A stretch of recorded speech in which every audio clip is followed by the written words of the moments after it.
Gracias y paz a todos en esta hora. Vamos a continuar con este estudio de la primera carta del apóstol Pablo a los Corintios.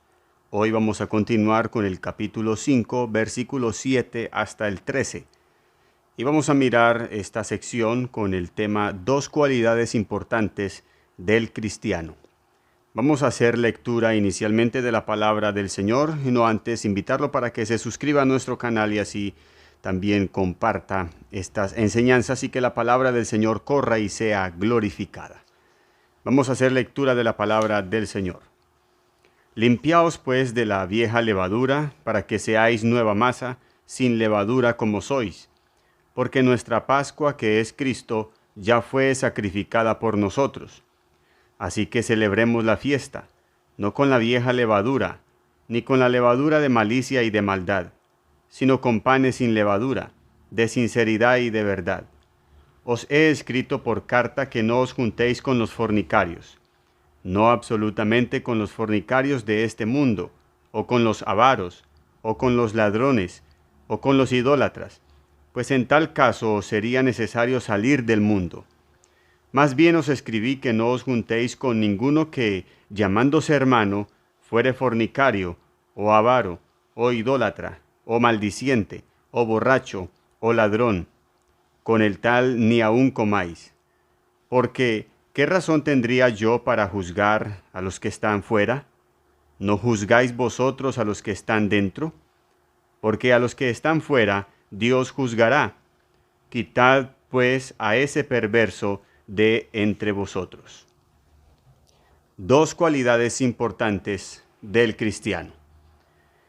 Dentro de esta sección vamos a encontrar la continuación del problema de inmoralidad que había en la iglesia de Corinto, además de una afirmación algo confusa que hace el apóstol Pablo en el versículo 7, pero interesante, como también algunos datos adicionales y algunas prescripciones al respecto. El versículo 7 es la continuación de este caso de inmoralidad que no había sido juzgado por la iglesia de Corinto. Recordamos que había un creyente que tenía la mujer de su padre y la iglesia no había juzgado este caso como tal. El versículo 6 Pablo dice, no es buena vuestra jactancia. En otras palabras, Pablo le está diciendo, ustedes no tienen nada de qué gloriarse, no tienen nada de qué jactarse. ¿No sabéis que un poco de levadura leuda toda la masa? El versículo 6 implica que la presencia del creyente que tiene la mujer de su padre consigo los contamina a todos. El versículo 7 Pablo da el consejo de qué deben hacer con él. Pablo dice, limpiaos pues de la vieja levadura para que seáis nueva masa. Así como Pablo lo hace de forma más clara y tajante en el versículo 13. Porque a los que están fuera Dios juzgará. Quitad pues a ese perverso de entre vosotros.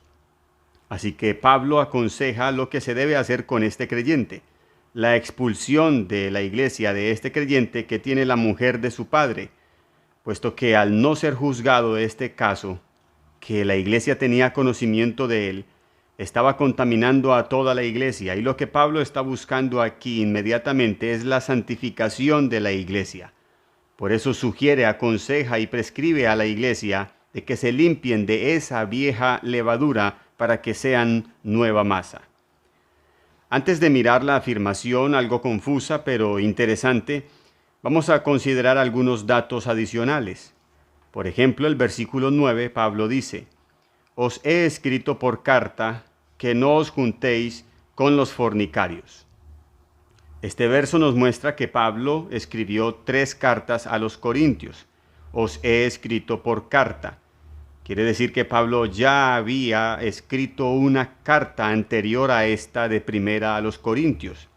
Por lo tanto, entonces se deduce que Pablo había escrito 3 cartas. Segundo, encontramos aquí que Pablo le dice que en esa carta les había dicho que no se juntaran con los fornicarios. Así que este verso también nos enseña que Pablo ya había hablado sobre la inmoralidad. Y esto por lo que sabemos del contexto inmoral de Corinto, de esta ciudad. Vivía la iglesia en medio de una inmoralidad muy grande y rampante. Así que insistentemente Pablo habló a la iglesia de este caso de inmoralidad o de la inmoralidad.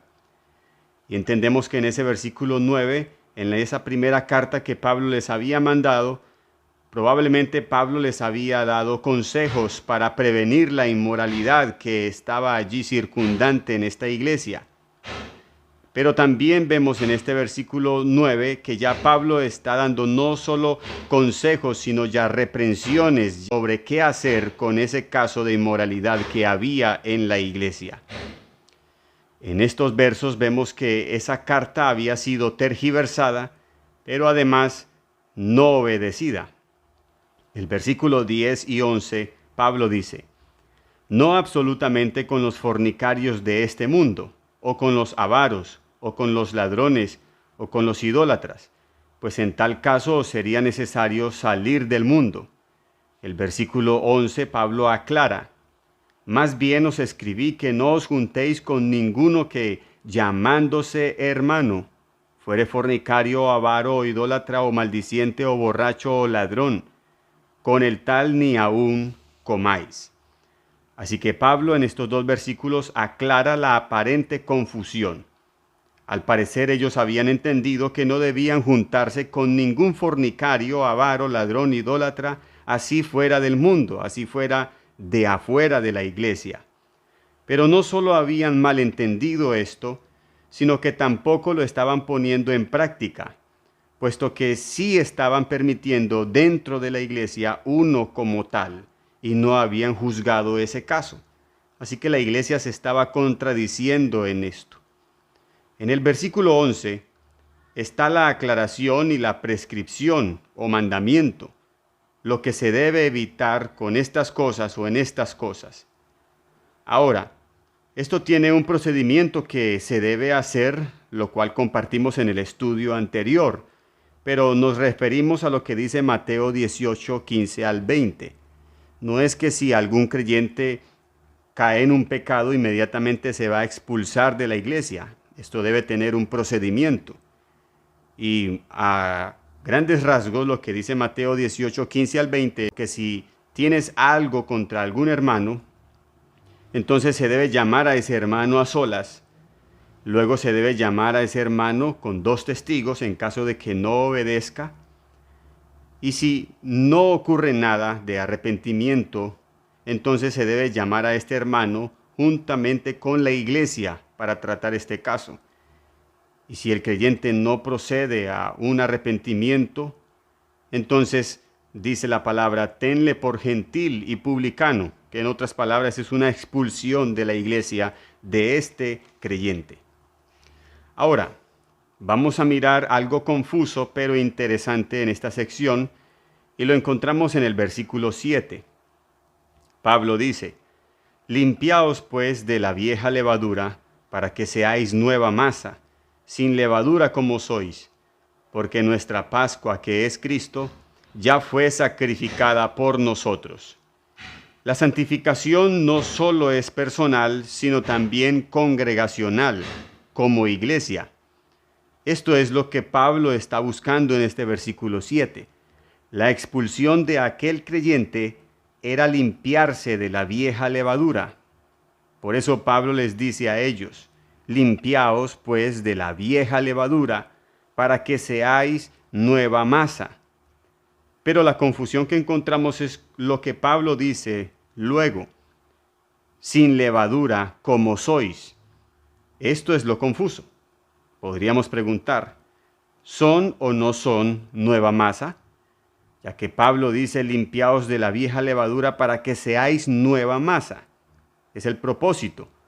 Pero luego inmediatamente dice: sin levadura como sois. O sea, Pablo dice: ustedes son nueva masa, pero a la vez le dice: límpiense de la vieja levadura para que sean nueva masa. Si no son nueva masa, implica que ni siquiera han nacido de nuevo. Esto implicaría que ni siquiera son creyentes, que ni siquiera son una iglesia. Pero Pablo dice: nueva masa como sois. Recordamos que a pesar de tantos problemas y pecados en esta iglesia de Corinto, el apóstol Pablo nunca deja de llamarlos hermanos o hijos míos amados. No solamente hijos míos, sino que Pablo añade, hijos míos amados. Sin embargo, Pablo les aconseja que se limpien de la vieja levadura para que sean nueva masa. Ahora, se ha sugerido que esto sucede como el proceso de la salvación o los tiempos del reino de Dios. Es decir, la Biblia nos enseña que ya somos salvos, pero todavía no somos salvos, en el sentido de que todavía estamos aquí en la tierra, todavía estamos en este cuerpo, todavía no hemos terminado, pero ya hemos recibido el Espíritu Santo como arras o como garantía de esta salvación. La Biblia nos enseña que Cristo trajo el reino de Dios y estamos en el reino de Dios, pero todavía no. Cristo dijo, el tiempo se ha cumplido y el reino de Dios se ha acercado. Arrepentíos y creed en el Evangelio. Así que con la venida primera de nuestro Señor Jesucristo, llegó el reino de Dios a este mundo. Pero todavía no hemos visto, todavía no se ha llevado en su totalidad todo lo que es el reino de Dios. La Biblia nos enseña que ya somos santos, pero debemos santificarnos todavía. De ahí ha surgido la frase, el ya, pero todavía no. Es como alguien que compra una boleta para un concierto. Esta persona, al tener la boleta en su mano, dice, voy para el concierto, pero todavía no ha ido al concierto. Ya tiene la boleta, tengo la boleta para el concierto. Esta persona da por sentado que va a estar en el concierto, que ya hace parte del concierto, pero todavía no está en el concierto como tal. Esto es lo que Pablo le dice a ellos, limpiaos pues de la vieja levadura para que seáis nueva masa. La iglesia ya era una nueva masa, pero aquel creyente que tiene la mujer de su padre los estaba contaminando, así que Pablo les sugiere y les aconseja, límpiense de esa vieja levadura. Lo que Pablo está diciendo a los corintios es que la iglesia o ellos son nueva masa, pero deben limpiarse de la vieja levadura. En este mismo versículo 7, Pablo introduce el tema de la Pascua, que era una fiesta judía. Y esto significa que Pablo les había enseñado a los corintios sobre la Pascua. Recordamos que esta iglesia era una iglesia gentil y que la Pascua era una fiesta judía. Así que probablemente Pablo les había enseñado acerca de la Pascua y les había enseñado el significado de lo que era la Pascua, que todo ello era sombra o era símbolo de nuestro Señor Jesucristo.